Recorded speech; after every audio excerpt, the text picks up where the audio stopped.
नुपुर शर्मा की पैगंबर मोहम्मद पर आपत्तिजनक टिप्पणी के बाद पहले तो देश और दुनिया में बवाल शुरू हुआ और अब आतंकवादी संगठन यानी कि अलकायदा ने भी इसमें एंट्री कर ली है। ऐसे में नुपुर की सुरक्षा पुलिस के लिए एक बड़ी चुनौती भी बन चुकी है। उधर सियासी दल और हिंदू संगठन नुपुर के विरोध और समर्थन में आज मार्च भी निकालने की तैयारी में जुटा हुआ है। गलती करे भारतीय जनता पार्टी, माफी मांगे भारत, ये तो नहीं हो सकता। जो लिखा है वो मैंने बोला है और अगर वो कहीं गलत है तो मैं आपको आपत्तिजनक लगता है तो फिर वो तो मैं कहूंगी कि मैंने तो नहीं लिखा। और ये देश के छवि धूमिल करने के लिए जो जिम्मेवार हैं उनके खिलाफ ठोस कार्रवाई होना चाहिए। ये मामला को ज्यादा देर के लिए national interest point of view से ज़्यादा इस पर हमें टाइम नहीं वेस्ट करना चाहिए। बीजेपी को लगता है कि उनकी राष्ट्रीय प्रवक्ता को जब आपत्तिजनक टिप्पणी करने के बाद पार्टी से ही निलंबित किया जा चुका है, मतलब जो किया उसकी सजा दी जा चुकी है, तो नुपुर शर्मा के नाम पर हो रही तमाम तरह की चर्चा पर अब विराम लगना चाहिए। ये मामला को ज़्यादा देर के लिए national interest point of view से ज़्यादा इस पर हमें टाइम नहीं वेस्ट करना चाहिए। लेकिन ये तो बीजेपी को लगता है। विरोधी इस बात से तो कतई इत्तेफाक नहीं रखते। भारतीय जनता पार्टी का गुनाह है, उनकी गलती है, वो दूसरे धर्मों के खिलाफ नफरत फैलाने का काम करते हैं। हमारे राजदूतों को बुला के अपमानित किया जा रहा है, कहा जा रहा है माफी मांगो माफी मांगो। किसकी वजह से? भारतीय जनता पार्टी की वजह से। नुपुर पर हुई कार्रवाई को नाकाफी बताते हुए AIMIM के मुखिया असदुद्दीन ओवैसी हैदराबाद से लेकर महाराष्ट्र के लातूर तक आपत्तिजनक बयान के 10 दिन बाद हुई कार्रवाई करने पर लगातार सवाल पूछ रहे हैं। देश के प्रधानमंत्री 10 दिन के बाद बोले इसको हटा दो, इसको सस्पेंड करो। अगर आज मैं नरेंद्र मोदी के बारे में अनपार्लियामेंट्री लैंग्वेज को इस्तेमाल करूं तो कल सुबह से बीजेपी वाले ओवैसी को पकड़ो, ओवैसी को पकड़ो, ओवैसी को पकड़ो। आप बताइए 10 दिन के बाद मोदी को ख्याल आया। सवाल तो ओवैसी से भी पूछे जा रहे हैं कि नुपुर के लिए जो उनके मानदंड हैं वो अपने छोटे भाई अकबरुद्दीन ओवैसी के लिए क्यों नहीं। आज नुपुर शर्मा प्रकरण पर जिस तरह से ओवैसी साहब उछल कर सवाल जवाब कर रहे हैं, तो मैं ओवैसी साहब से ये पूछना चाहती हूँ कि ओवैसी साहब, जब आपकी पार्टी के नेता और विधायक जब 100 करोड़ हिंदुओं की आस्थाओं का अपमान करते हैं, उनकी धार्मिक भावनाओं को भड़काने का काम करते हैं, तब आपने अपनी पार्टी के नेता पर अकबरुद्दीन ओवैसी पर कोई कार्रवाई की? उन्हें क्या पार्टी से निष्कासित किया? नुपुर शर्मा को लेकर देश में माहौल किस तरह का है और राय कितनी बटी हुई है, इसका अंदाजा आपको लग गया होगा। नुपुर शर्मा केंद्र में है। नुपुर के एक तरफ वो लोग हैं जो उनके बयान के विरोध में हैं और पार्टी से निलंबन को नाकाफी बताते हुए कड़ी कानूनी कार्रवाई की मांग कर रहे हैं, जबकि दूसरी तरफ वो लोग हैं जो खुलकर नुपुर के समर्थन में उतरे हैं और नुपुर के खिलाफ हुई कार्रवाई को गलत बता रहे हैं। नुपुर शर्मा का समर्थन करने वालों में सबसे नया नाम बॉलीवुड अभिनेत्री कंगना रनौत का जुड़ा है। कंगना ने इंस्टाग्राम पर नुपुर का समर्थन करते हुए लिखा है, नुपुर अपने मन की बात कहने के लिए स्वतंत्र है। मैंने उसे दी गई हर तरह की धमकियां देखी हैं। जब हर दिन हिंदू भगवानों को अपमानित किया जाता है तो हम कोर्ट जाते हैं। कम से कम अब ऐसा न करें। कंगना ने आगे लिखा, यह अफगानिस्तान नहीं है। हम लोग एक पूरी व्यवस्था से चलती सरकार है जिसे लोगों ने चुना है और उसे लोकतंत्र कहा जाता है। ये केवल उन लोगों को याद दिलाने के लिए है जो हमेशा इस बात को भूलते रहते हैं। नुपुर के खिलाफ बीजेपी की कार्रवाई के बाद सोशल मीडिया पर नुपुर के समर्थन में कैंपेन चल पड़ा था, जिसमें कई बीजेपी नेता भी शामिल हुए। नुपुर शर्मा पर सबसे ताजा प्रतिक्रिया मध्य प्रदेश की पूर्व मुख्यमंत्री और बीजेपी की वरिष्ठ नेता उमा भारती की आई है, जो उनके बचाव में उतरी हैं। नुपुर शर्मा टीवी चैनल पर भाजपा की प्रवक्ता की हैसियत से बोल रही थी तो उनको भाजपा की नीति और निर्देशों का पालन करना था। हमारी पार्टी के नीति और निर्देश हैं कि कभी भी किसी भी धर्म का अपमान नहीं करना, इसलिए उनके ऊपर जो भी कार्रवाई हुई है वो बिल्कुल उचित हुई है। नूपुर शर्मा विद्यार्थी परिषद की अच्छी नेता रही है, दिल्ली यूनिवर्सिटी की प्रेसिडेंट रही है, पढ़ी लिखी योग्य विद्वान महिला है, साहस है, संस्कारवान है, शालीन है। उसको जानने से मारने की धमकियां मिल रही हैं, उसका सिर काट देने की धमकियां मिल रही हैं। मैं नूपुर शर्मा के लिए स्वयं बहुत चिंतित हूँ, क्योंकि हमने तो उसको भेड़ियों के झुंड की ओर धकेल दिया है। मुस्लिम समुदाय के जो अच्छे नेता हैं, अगर वो इस बात की निंदा करें कि उसके सिर पे इनाम रखना या उसको जान से मारने की धमकी देना इस्लामिक संस्कृति के खिलाफ है। ये सच है कि पैगंबर मोहम्मद पर नूपुर शर्मा की आपत्तिजनक टिप्पणी के बाद नूपुर को जान से मारने की धमकियां मिलने लगी थी और इन्हीं धमकियों के बाद दिल्ली पुलिस ने उनकी सुरक्षा बढ़ाने का फैसला किया था। जिस तरीके से नूपुर शर्मा को लगातार धमकियां मिल रही थी, उसके बाद उनकी सिक्योरिटी को खतरा देखते हुए दिल्ली पुलिस ने सिक्योरिटी प्रोवाइड करी है। ये सिक्योरिटी राउंड द क्लॉक, यानी कि 24 घंटे जो 2 सिक्योरिटी पर्सनल हैं वो उनके साथ रहेंगे। अगर आपको मैं बाहर भी दिखा दूं कि जो अपार्टमेंट के बाहर हैं वो एस्कॉर्ट जो है उसको यहाँ पर डिप्लॉय किया गया है। कहीं ना कहीं पुलिस की कोशिश है कि उनकी सिक्योरिटी को एश्योर किया जाए।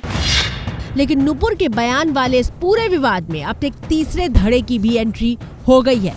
तीसरे मोर्चे पर आतंकवादी संगठन ने एंट्री मारी है। आतंकवादी संगठन अलकायदा ने पैगंबर मोहम्मद पर नूपुर शर्मा की टिप्पणी के बाद आत्मघाती बम हमलों की धमकी दी है। यह आतंकवादी संगठन अलकायदा की वो धमकी भरी चिट्ठी है जिसमें सबसे ऊपर लिखा है कि हमारी माएं हमारे होने पर शोक जताएंगी अगर हम पैगंबर मोहम्मद के सम्मान को बचाने में नाकाम रहे। इस चिट्ठी में अलकायदा ने धमकी देते हुए लिखा है कि हम पैगंबर मोहम्मद के अपमान का बदला लेंगे। हम और हमारे बच्चे शरीर पर बम बांधकर आत्मघाती हमले करेंगे। दिल्ली, मुंबई, यूपी और गुजरात में भगवाधारी अपने अंत का इंतजार करेंगे। वो ना तो अपने घर में छिप पाएंगे और ना ही सुरक्षा बल उन्हें बचा पाएंगे। हमारे पैगंबर ने हमें गजवाए हिंद के बारे में बताया। हम भारत के शासकों की मौत और तबाही की लहर लेकर आएंगे। आतंकी संगठन अलकायदा नूपुर शर्मा के बयान के बाद भावनाओं को भड़काने का काम कर रहा है। 12 दिन पहले 27 मई को नूपुर शर्मा ने टीवी डिबेट के लिए एक चैनल पर पैगंबर मोहम्मद पर विवादास्पद बयान दिया था। नूपुर शर्मा की टिप्पणी के खिलाफ 30 मई को ठाणे के मुंब्रा में केस दर्ज हुआ। 3 जून को विवादित बयान के बाद कानपुर में हिंसा शुरू हुई। 4 और 5 जून को कतर, कुवैत समेत दुनिया के कई मुस्लिम देशों ने विरोध जताया। 5 जून को नूपुर शर्मा को बीजेपी ने पार्टी से निलंबित कर दिया। नूपुर शर्मा के बयान पर सबसे बड़ा बवाल कतर में विदेश मंत्रालय की प्रतिक्रिया से हुआ। दरअसल विदेश मंत्रालय ने प्रतिक्रिया देते हुए कहा था कि नूपुर शर्मा का बयान भारत सरकार का आधिकारिक मत नहीं है, बल्कि फ्रिंज एलिमेंट्स का है। फ्रिंज एलिमेंट यानी गैर जरूरी लोग। अब कांग्रेस के वरिष्ठ नेता दिग्विजय सिंह पूछ रहे हैं कि क्या बीजेपी टीवी डिबेट में पार्टी का पक्ष रखने के लिए फ्रिंज एलिमेंट्स को भेजा करती थी। कांग्रेस में मेच्योरिटी होती तो अपने ही बाटला हाउस एनकाउंटर को के ऊपर प्रश्न चिन्ह उठा के उसके ऊपर जुडिशियल प्रोब थोड़ा बैठा देते। कांग्रेस में मेच्योरिटी होती तो आतंकवादियों के लिए आंसू थोड़ा बहाते। कांग्रेस में मेच्योरिटी होती तो इशरत जहां को भारत की बेटी थोड़ा बताते। कांग्रेस में मेच्योरिटी होती तो इनके गृह मंत्री उस जमाने के एफिडेविट चेंज थोड़ा कर रहे होते। कांग्रेस में मेच्योरिटी होती तो अपने 2 कार्यकर्ता जिन्होंने प्लेन हाईजैक किया था उनको बारी बारी विधानसभा और लोकसभा के टिकट छोड़ना देते, क्योंकि इंदिरा गांधी की चमचागिरी के अंदर उन्होंने प्लेन हाईजैक कर लिया था। कांग्रेस का हाथ आतंकवादी दंगाइयों के साथ। राहुल गांधी ने ट्वीट किया कि फ्रिंज बीजेपी के कोर में है। तमाम पार्टियां नूपुर शर्मा के लिए फ्रिंज शब्द का इस्तेमाल करने पर बीजेपी को घेर रही हैं। अब मोदी जी कह रहे हैं ये फ्रिंज एलिमेंट है, तो इन फ्रिंज एलिमेंट को पाल के किसने रखा है? नेशनल टीवी चैनल्स पे जाते कैसे हैं ये लोग? ये प्रवक्ता कैसे बने हुए हैं तुम्हारे ये फ्रिंज एलिमेंट? हालांकि फ्रिंज एलिमेंट्स को लेकर हो रहे तमाम हमलों पर वरिष्ठ वकील और बीजेपी के राज्यसभा सांसद महेश जेठमलानी ने जवाब दिया है। ये निकालना चाहती हैं कि मैं सहमत नहीं हूं विदेश मंत्री के स्टेटमेंट से, तो आप सही है, आप सही कह रहे हैं कि मैं सहमत नहीं। वो उनका व्यू है और मेरा व्यू है कि उनके व्यूज जो है, नूपुर शर्मा के जो व्यूज है वो फ्रिंज व्यूज हैं, लेकिन वो फ्रिंज पॉलिटिशियन नहीं है, वो बीजेपी के नेशनल स्पोक्स पर्सन। तय है कि ये विवाद जल्दी थमने वाला नहीं है। नूपुर पर दो राय सिर्फ पार्टी के बाहर नहीं बल्कि बीजेपी के अंदर भी है। 37 साल की नूपुर शर्मा 2020 में बीजेपी की राष्ट्रीय प्रवक्ता बनाई गई थी। लंदन से इकोनॉमिक्स में मास्टर्स की डिग्री लेने वाली नूपुर 2008 में दिल्ली छात्र संघ अध्यक्ष का चुनाव जीती थी। नूपुर बीजेपी में अलग अलग जिम्मेदारियां निभाती रही, लेकिन पहचान मिली साल 2015 में जब बीजेपी ने दिल्ली विधानसभा चुनाव में अरविंद केजरीवाल के खिलाफ उन्हें मैदान में उतारा। नूपुर चुनाव जरूर हार गई थी, लेकिन आगे जाने तक के दरवाजे उनके लिए खुल चुके थे। इसके बाद तो नूपुर शर्मा तेज तर्रार नेता के तौर पर जानी जाने लगी और पार्टी का सशक्त महिला चेहरा बन गई। लेकिन एक डिबेट के दौरान उनके मुंह से निकले चंद शब्दों ने फिलहाल उनकी राजनीतिक उड़ान पर ब्रेक लगा दिया है।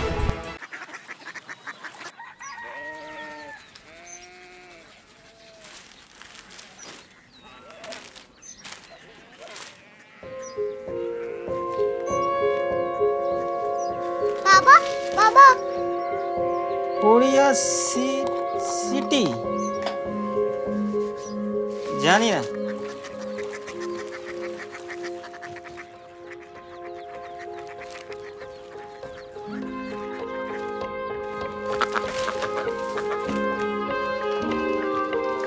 Korea city.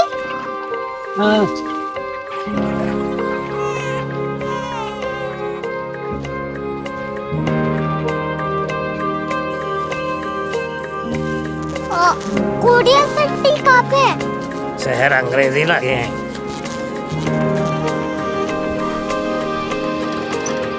Korea city.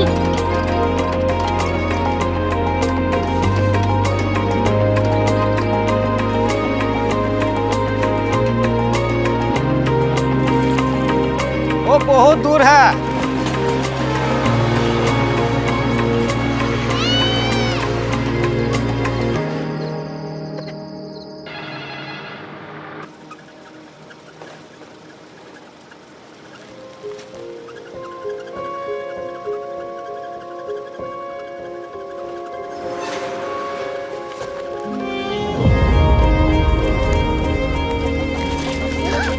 Korea city.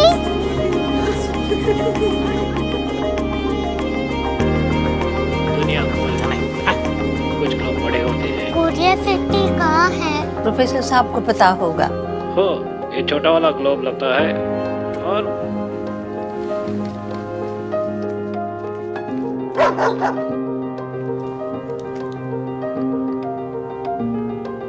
पता नहीं, मेरी बेटी से जाके मिल लो, शायद उसे मालूम हो।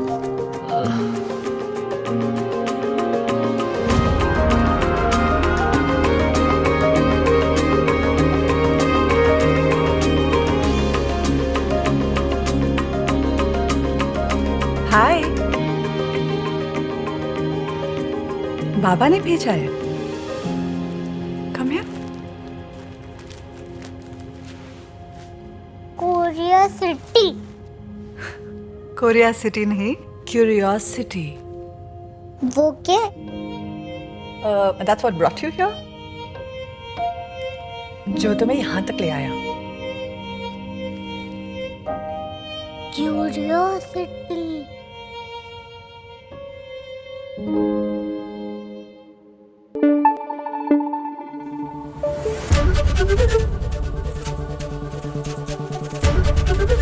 एबीपी न्यूज आपको रखे आगे।